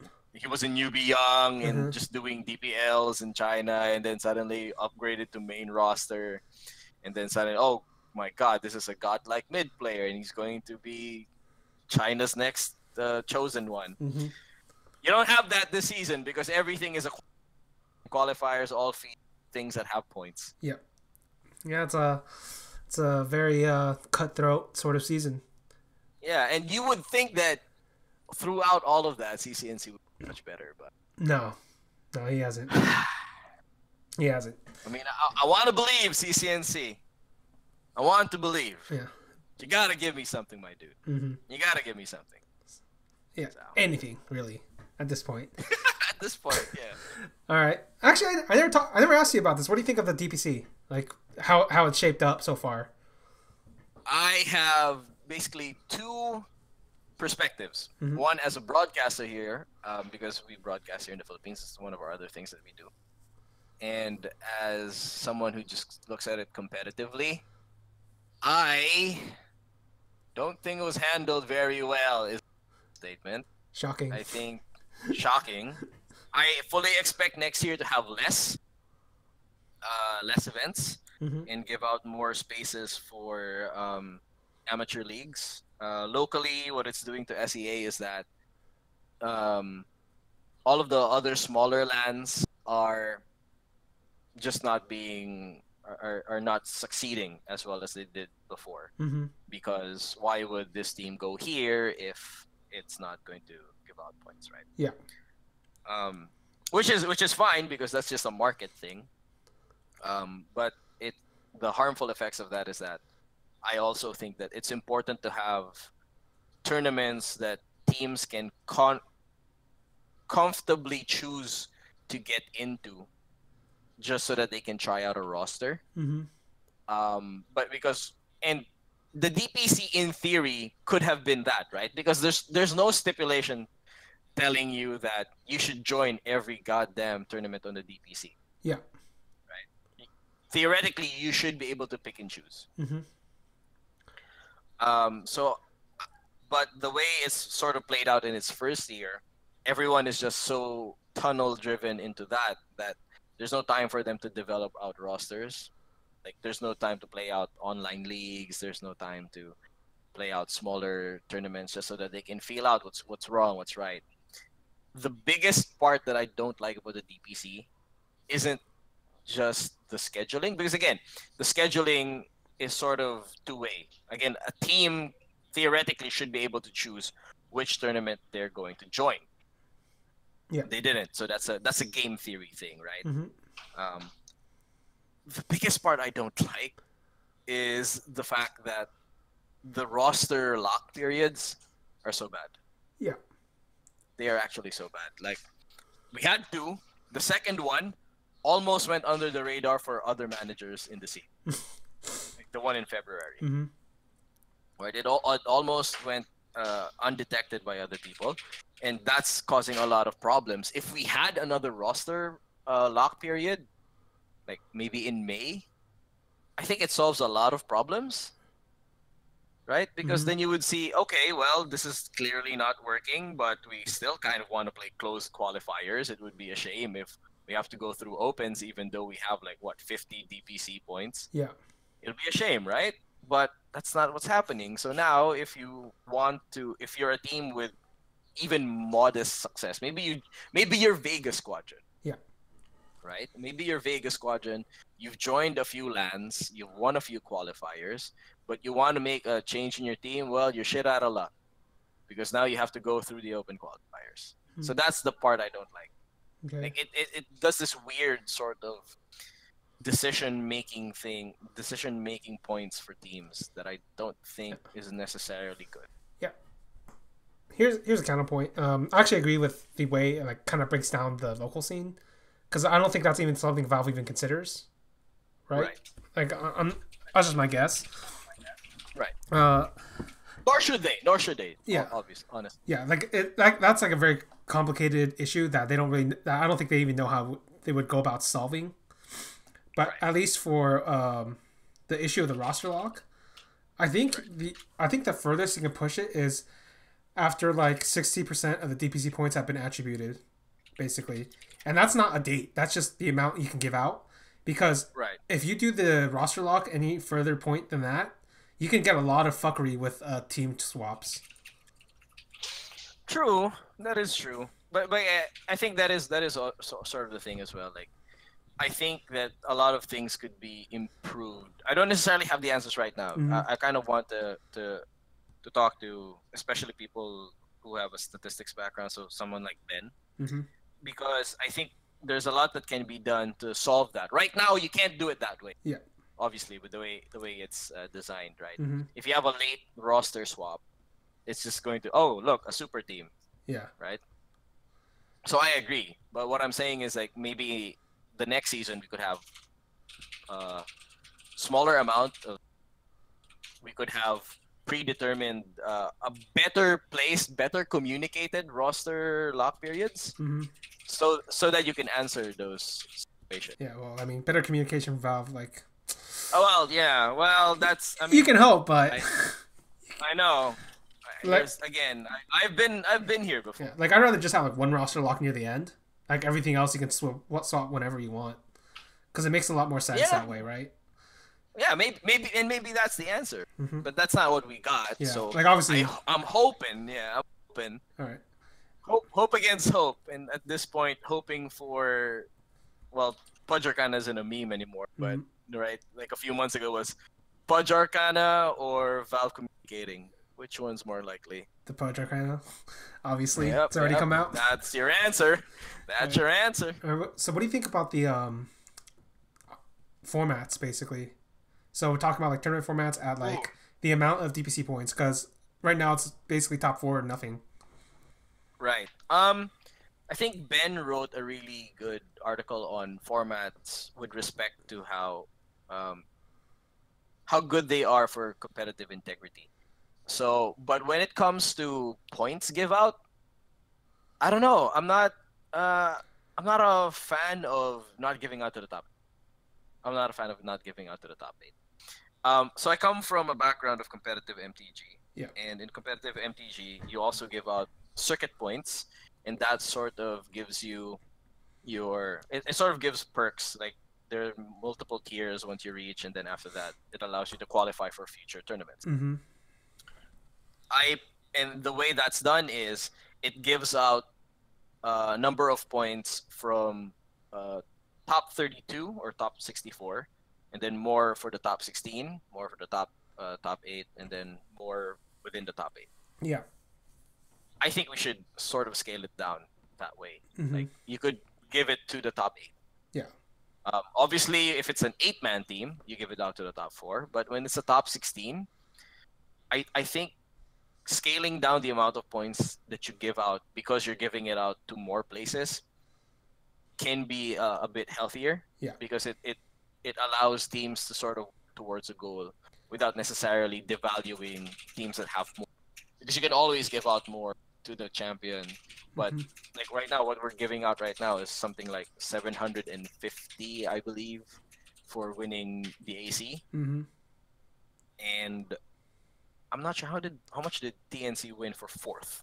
Something like 50 or something. Like, it wasn't very much, because like I think it's 50 because of the way they split it up. No, 75, but it's like 75, right? 75 25 more, right? Yeah, but it's not very much, basically. Right. So I think they could improve that a little bit. So it scales down the number that you need, right? It scales down the number that you need because everyone would get a little bit less. Yeah. But since everyone is getting a fraction more, it helps them keep up pace with someone who's snowballing in the lead, right? Like for example, like with VP right now, they literally can't do anything with their points. Yeah. There's nothing. The only thing that happens with their points, the more that they win, is that it sort of reduces the threshold for the top 8. I mean, but if they didn't get such a big lead, like winning a DPC point, because essentially when you get DPC points, it's times 3. Yeah. Right? It's times 3 because you get the top three. The top 3, you add them all up. So Mineski got 750 times 3 points. Yeah. So maybe if you scaled that down, and like let's say TNC Pro Team got like, let's say if you scaled down by 300 and you gave out like 150, 50, and then another 50, right? So TNC Pro Team would get some odd like 150 points times 3. Yeah. But Mineski would still have a clearly huge lead because they would have gotten 450 times 3. They would still jump up 2 places. Yeah. So. Okay, makes sense. All right. Yeah, I mean, because I'm gonna assume this DPC thing continues to next year. That's why I was asking. I think so. Yeah. I think so. But I think there's gonna be a few changes. I know there's a lot of really smart people in the scene. By the way, I'm pretty sure the stuff that I just said is going to be really, really dumb to someone who's like really, really deep into thought with the DPC points. It's just a gut feeling for me that if they scaled it down and gave it out the 8 places for the top 16, if someone can show me math that's a bad idea or there's a better idea, I am all for it. Yeah. I am not nearly smart enough format. All right, so this is my own idea, but basically this has never been done in Dota as far as I know. Right. How come there are no open qualifier spots in Dota. And what I mean by that is like basically imagine like 16 teams are at DAC, 8 invites, and then 6 let's say like 6 regional qualifier slots. And then what happens with the last 2 is basically anybody who shows up for like an open qualifier LAN plays them out, and whoever wins them then takes that. How come those don't exist in Dota? I don't know. And so I've had some experience working with a company that organizes tournaments. Mm-hmm. And I think one of the reasons for that is because it's very hard in the infrastructure of Dota to think that long term, because then that would sort of necessitate that you have the tournament that feeds into this one. Yeah. But those are 2 LANs. Yeah. So that's 2 different costs. Yeah, but like ESL does it for like StarCraft 2, for instance. I know, and I think it's because for StarCraft, it's a 1v1 game. It's a 1v1 game, right? Yeah. But for Dota, that would mean that you have to accommodate a group of 5. A group of 5. So here would be my maybe you cut costs there, right? Here would be my counterpoint is DreamHack does still run these LANs called BYOCs, like bring your own computers, like that. You could do that, right? Right. Like I think that could work, right? Yeah. Like I'm not crazy, right? This is how they used to do it back in the day. So right. I think that's actually a really interesting idea, and you know what that would fix? Like for me in particular, we could actually have a goddamn Swiss that works. Yeah, we could. We could have a Swiss that works. Right? Yes. We could fuck the Swiss that we have, right? Because it's all going to be best of 1. The moment you win 3, you would go to the next. What? Where did you see a Swiss like that? Swiss doesn't work that way, you know? Like true Swiss is you have like 32 to 64 fucking teams. You fight all the way through. You have a cutoff like at 7-2 or whatever. Like it's like 9 rounds or something. And then you get seeded. Yeah. It's so weird to go like, oh, we've won 3 game. The best of 1 doesn't mean as much. Yeah. So it's, you know? It's like super weird. Yeah. Just the way. Exactly. So yeah, maybe if you have an actual Swiss with that format, I would love it because it solves a lot of things. You can have a tournament where, okay, this is a grinder tournament, right? You're a team, you go into this tournament, you don't deserve 5-star hotel accommodation, right? Yeah. This is essentially the Grand Prix. Yeah. So it's a Grand Prix, you register your team the day before. Day 1, round 1 pairings. It's team fucking Blue Pikachu from NA versus Virtus Pro. Right. Or maybe Virtus Academy. Yeah. Right? Or VP Polar. Yeah. You go up against VP Polar round 1. On the other side is Young LFY. Right? And then you fight the winner. And then you just keep going. You can drop after 3 losses to you, but if you want to keep practicing, just keep on the tournament. Yeah. And then you can turn it into a convention as well. I like this idea. Yeah, because like this is something I always thought was like really weird in Dota. It's like I understand why like it stopped using it in CS:GO, but like they used to do this in CS 1.6. As far as I know, they did do this in StarCraft, and I know they did like some variant of it in like a bunch of other games. So it's like it's always very weird. And the reason I like it is like because nobody actually understands how you necessarily rate. Like they set tier 2 teams in different regions. So like they're literally just guessing like, oh, if we think China has better teams this time, so we'll give them extra slots. Like like you can have a very good educated guess, but like it's never going to be as good as like having them fight in a pit, in my opinion. Right. So okay, here's what I want to do now because I love this idea. This is what we do. You go call up all of that Chinese skrill. Yeah. We will sponsor this tournament. Okay, we're gonna rent out a ballroom, just a ballroom. Put up computers over there, and again, all right, 64-team battle royale. Well, no, not battle royale because Fortnite's a thing. Yeah. 64-team Dota Grand Prix. Let's go. Yeah. Well, right. Pretty cool. So 64 teams. That should be around 7 rounds. Cut the top 8. Yeah. The winner takes a slot in this other tournament. Again, powered by Chinese Skrilla. The losers go home. By the way, you gotta fly over here if you want to join it. Yeah. I would love that actually. Yeah, because like I would love that. Because basically, like all the like decent teams could fly them in anyway. And if you can't afford it, then too bad. Like, but you still have the chance. Basically, that's how I think about it. And I feel I think in the beginning it's gonna be like a lot of teams are like, oh, we don't want to do that because, because running a team is pretty expensive. Yeah. Right. That's a lot of overhead, especially in a very top-heavy game. Mm-hmm. But the moment some team that doesn't deserve to win it gets a slot at a LAN, they'll be like, wait, that could have been us. Someone's like, it's what happened with WESG, right? Mm-hmm. WESG last year, people were saying, oh, it's such a soft field. And then this year, VP comes in and steamrolls everyone. Oh my god, right? 3 millions. I need, right? Yeah. It was amazing. It was amazing. You'd come in, kaboom. It was great. Yeah, it was pretty great. Yeah, that's just my idea. Like, I'll probably write about it sometime because I think it's like, I don't know why it disappeared. Like, I think it's still possible. Right. I mean, I'll wait for it. Yeah. I'll wait for it. Yeah. All right. I mean, if you wanna bounce off ideas, that's just a Grand Prix. Yeah. Essentially. Yeah. I think those are super fun. Right? Yeah, they are. I mean, I'm going to one for Magic I'm going to participate in them. All right.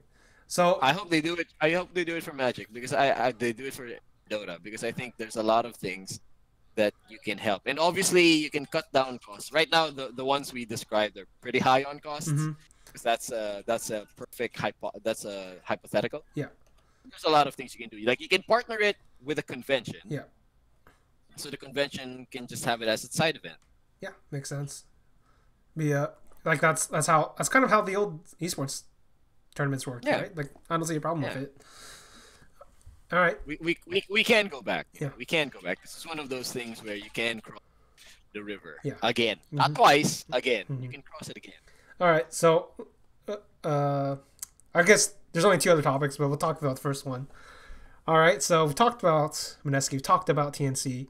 What do you actually think of Fnatic? All right, I'm gonna put this back on. Fnatic. Fnatic right now, I think they succeeded in their first sort of experimentation after they got a bet. So the first experimentation was, let's get Universe because we need to play more tightly around a bet. Mm-hmm. I think they finally succeeded, but there was an asterisk in that they played well against Liquid, but they didn't have Miracle there. Yeah. Right? Mm-hmm. So I think Fnatic is showing that they can fully utilize a bit in Universe. But this current swap where Adam 343 comes in and Pailada goes down to sub, I think that's indicative of early game shot calling problems. Mm-hmm. So Fnatic was here in the Philippines. They were actually, so where this office is, this office is inside a pretty big high-end internet cafe. Mm-hmm. It's so high-end that when OG is in the country, this is where they boot camp. Yeah. This is where Fnatic boot camp. So I was able to observe them. When you take out support 5, that's probably because they are having some synergy problems with your 4 and your 5. That's one of those underrated things that audiences don't see. Mm-hmm. You need a lot of cohesion with your 4 and 5 because they are not just making space for the other 3 people. They're making space for each other. Yeah. Right? They're sharing resources essentially. Okay, your 5 isn't the one buying all of the consumables or the wards all the time. Sometimes because the 4 is roaming around, the 5 has to tell the 4. So you need to buy these and put it there because if I go there, I'm going to die. Right? Mm-hmm. You can fight. You have levels. Because they took out Pailada, I think they wanted to sort of recapture the magic with DJ and 343 because DJ and 343 played that sort of dynamic 4 and 5 in Fnatic's best run, which was 2016, when they took 4th in TI. Yeah. So yeah, I think core-wise they've mostly solved the question, but now it's really making sure that the base of the team, the 4 and the 5 dynamic, is better. Okay. And I think they said as much in their announcement. in their announcement. It's a shot calling thing. Yeah. Twilight Die, I think, just plays a little bit. Too just like. He plays a little bit too conservatively. Okay. For DJ, and I don't mean conservatively as in he doesn't give DJ space, because DJ is a position for needs a lot of space. It's kind of like a GH kind of player where you need to give him a lot of farm for him to function the best. Mm-hmm. And 3-4-3 I think can do that, because 3-4-3 can match him tempo for tempo. All right. So all right. So you think this is a permanent move? Where I am. Because here's the thing. Like they say it as if they're like benching him temporarily, Right. right? But if you think it's a permanent move, that basically means they're out of DPC. That's true. But again, I think it's a legal maneuver for them, because they actually have 3-4-3 registered, I believe. Yeah, as a sub, but I don't actually think. I think if you actually change it permanently, Right. That's true. like I think that means he's out. Like they're out. That's true. That means they have to go through opens. Yeah. I don't think it's going to be permanent, but I think that if they feel, I think Fnatic is the kind of team that the moment they see that this is actually better for their team, they're not going to be afraid To do to it. go through the opens. Okay. Yeah. Because that means they go into the opens. Right now they are what, 12th? No. Yeah, probably there, 11th, probably in DAC. Yeah, something like that. Yeah. So if they feel like it's going to be better for, I don't think they're going to be afraid. And honestly, with the way that the SEA region is, I don't think they are in any danger of not getting into the closed qualifiers anyway if they have to go to the opens. Now, whether they win the closed qualifiers is a different story, Mm-hmm. especially because of how many slots we might get in this region. Yeah, that's why it's like a really risky maneuver. What if it's like just one? Like we don't know how Valve Right. thinks, right? Exactly. If it's just one, it's very risky.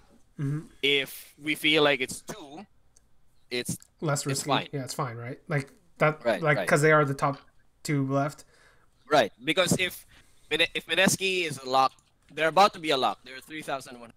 I believe it's like some odds. I think 3,000. Knoxville said it's like 3,200 total is a lock. Yeah. I think 3,200 ish, but they're like 50 off of 3,200. So if Fnatic feels like, you know what, there's get over 2,000 points, Okay. right? Like they have this tournament. They're gonna play with this one tournament. Mm-hmm. If they bomb out of this tournament, Paladin but comes they back. feel, well, that's the thing. If they bomb out of this tournament, but they feel like 3-4-3 is still an upgrade, that might be the signal, right? Mm-hmm. That might be the signal. They're probably going to try it out on some more qualifiers. There's still a spate of qualifiers coming up in April and May. Mm-hmm. So if they do that, then maybe they stick with it and say they roll the dice and, you know what, let's just go through the opens. This is better for us anyway. All right. I don't know. All right. Here's the last question, last topic. Basically, is this the year for SEA to win TI? Is this the year? Because listen, this is the best year I've seen the SEA region, basically. This is the best. Right? Yeah, this is the best year. Yeah. This is absolutely the best year. Like, DAC has always been historic. The first DAC was when Rave, Philippine team, Mm-hmm. made 6th place. And up to that point, that is the best international finish for a Filipino team. Yeah. Not for an SEA team, because SEA already had a Orange. top 4 finish in TI. Yeah. But DAC 2018, actual best finish for all of SEA in a major setting. Yeah. Right? Because they not only did they make 4th place, they won the entire fucking thing.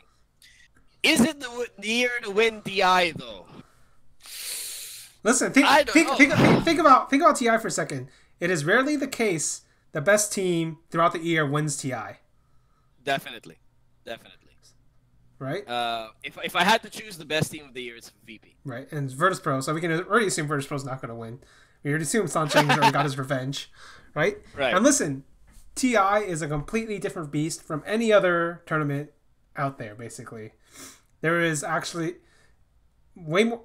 I don't know how to describe it, but there's like it is a literal like pressure cooker. Yes. Right? Absolutely. And so you do need a leader, and apparently Mushi and Ice and 71 are those types of leaders, in my opinion. And of course, you do need a certain play style, aggressive, fearless play style. TNC definitely has that. And perhaps you need like some kind of chaos factor. Eternal Envy certainly has that chaos factor. Yep. Like there are 3 good C teams. So is this the year? You think is this the one? I think that this is the best sort of ingredients that we've ever mixed up to help us win TI, like as a region. And I say that as we because I'm part of the region. Yeah.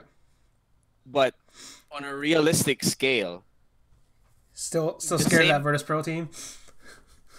It's not even Virtus Pro I'm scared of. I'm scared of Liquid and LGD. Yeah, Liquid's fucking amazing. Those are the 2 teams that I'm scared of. And a lot of people are gonna say it's never won anything this year. Yeah, well neither did they at this point in time last year. Mm-hmm. Right?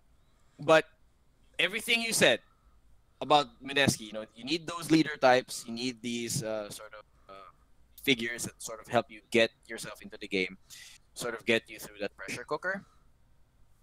That's Liquid. That's Kuroki. Yeah. And yeah, he looked into GH's eyes and said, "You are a coward. Follow me." Yeah.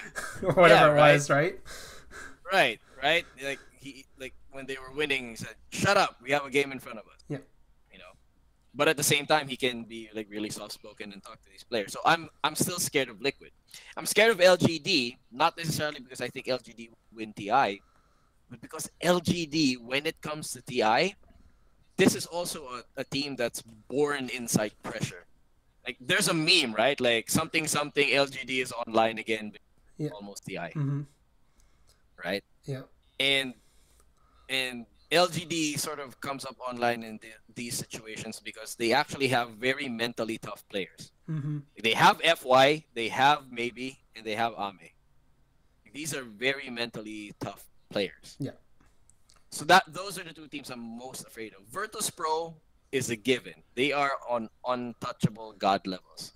So who knows? Yeah. The bracket might even break that Virtus Pro is just in their bracket, just the 900-pound gorilla on top of that group, and then just sort of pushes down the rest of an SEA team out of it, maybe even before the playoffs begin. So those are my considerations. But if you're asking me, is this the best chance for us to win TI? Yes. Yes. All right.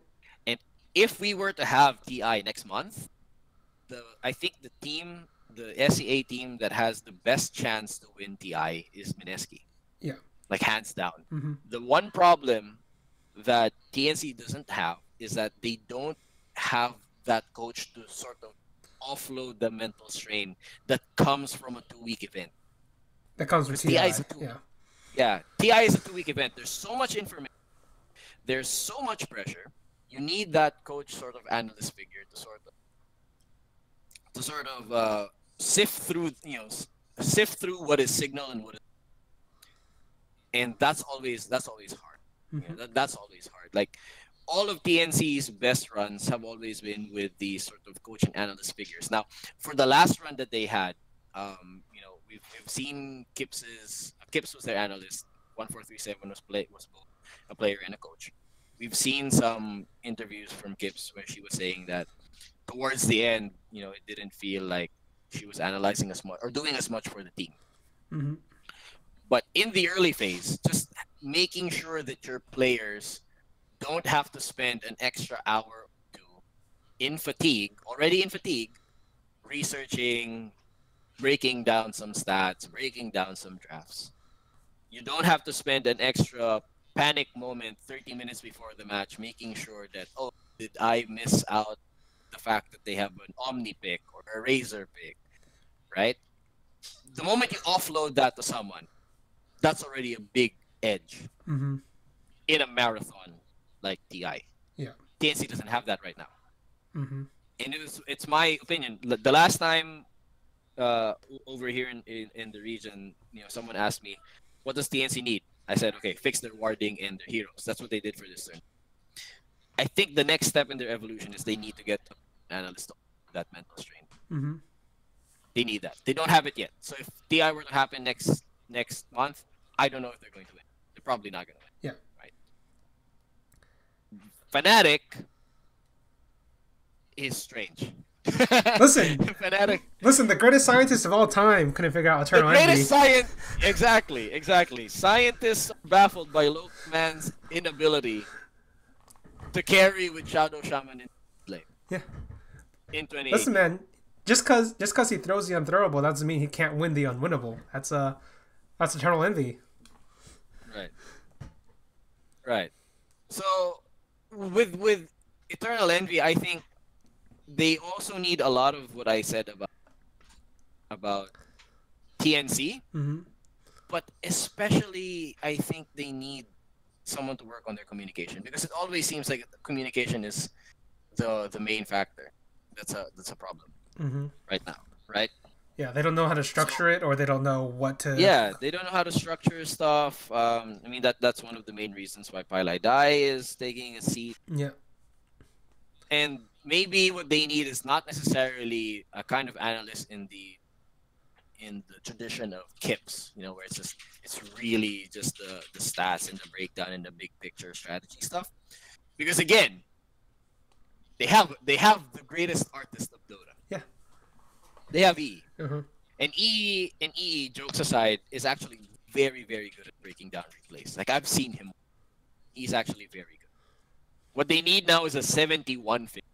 Someone to tell them, you guys are not talking the right way. You guys are not communicating, structuring your conversations the right way. Mm-hmm. You know, a little bit of a life coach style. Yeah. So they don't have that. They definitely have the talent. In my book, they have the most talented position 1 in SEA. They have Abed. Yeah. They have one of the best offlaners of all time. They have Universe. Right? They have they have the best position player that the Philippines has ever produced. He's probably not as good as Jabs in this season, but historically DJ has been world class. Yeah. They have we have the greatest artist of all time. They have Eternal Envy. Yeah. And they have Adam, a pretty clutch player. So they have enough ingredients to make deep runs. So why aren't they doing it? And I think it's communication. I don't think they're communicating right. Mm-hmm. Yeah. Yeah. So, who would be the one to fix their communication though? I don't know. I don't know if it's a player that they need to add. Or Like I don't like this isn't something. This is something you probably just fix with the right coach. Like, if I had to guess, like I'd probably take one of the like. This is weird, but I'd probably take one of the Overwatch League coaches if you're just trying to fix communication.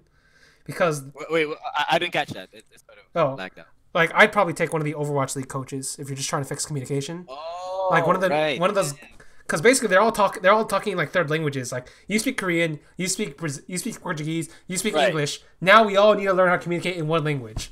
Like that like they need that kind of coach basically. So my opinion is you just get like a Korean Overwatch coach, which is weird. Which is weird because like he doesn't know any shit about Dota, but he does know how to get these people to talk on the same page.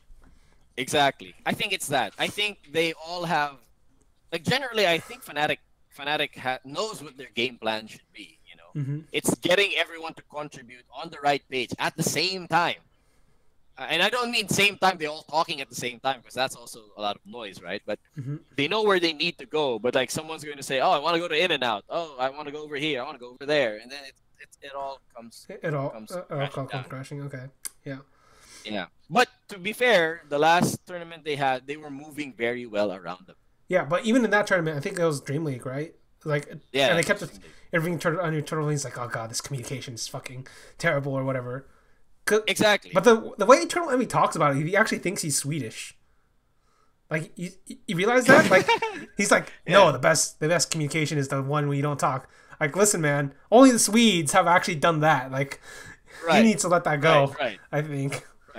But maybe that's it, right? Because there are some players who communicate better non-verbally, and which is, it's kind of hard in a Dota game, but at least with the least amount of words as possible. Yeah. Right. So yeah, like if you ever saw the Complexity documentary done by E-League? Oh no, that one I have not. Basically, that's like the problem with Kyle and Moo. Oh. Because basically what happens is like Kyle's like the guy who's like literally telling every single iota of detail in the game. Right. And Moo's like, no, listen, I know this, I know this, I know this. Just give me the important ones. Like, what's the important ones? Like, right? Right. Yeah. And I think for a lot of players, that's sort of the thing because again, you're playing, especially when you're in a core position. Yeah. Right.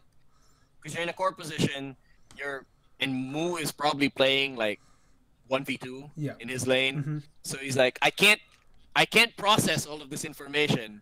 Like, if you can't tell me all of this information right now, tell me what I need for my lane, because if not, I'm going to get distracted and then die, and then death comes. So I don't know. I don't know if that's what's happening with Fnatic. It's been a while since I observed them. The last time I observed them, they were pretty good at communicating, but obviously maybe the team. But I mean, obviously not, because like they're already trying this 3-4-3 move. And exactly, you don't even know if the 3-4-3 move is permanent either. Like, maybe they do bring back Pile Die. Maybe Pile Die watches and like realizes exactly. Is Pile Die like going to the event? Like, I assume so. Yeah. And if he I think he should be. Yeah, because that's the only way you're gonna learn like what is 3-4-3 doing in that server.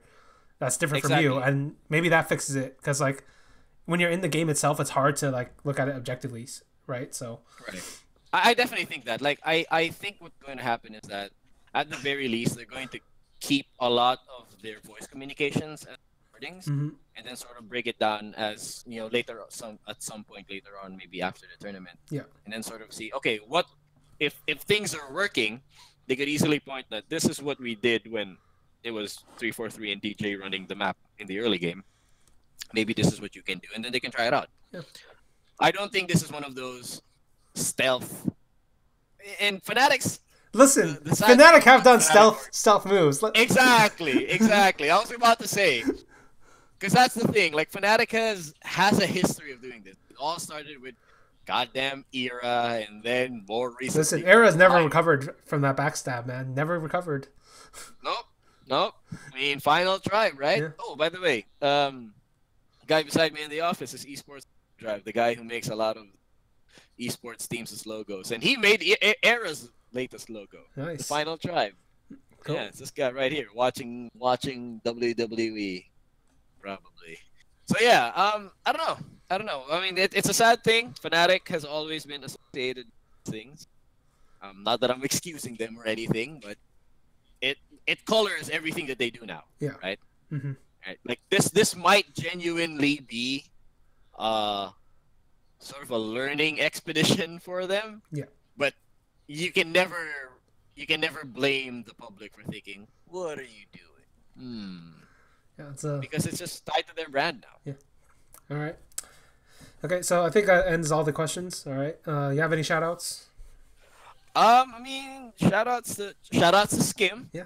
Who should be part of this, but he's not with us right now. Shout outs to everyone watching, especially SEA region represent.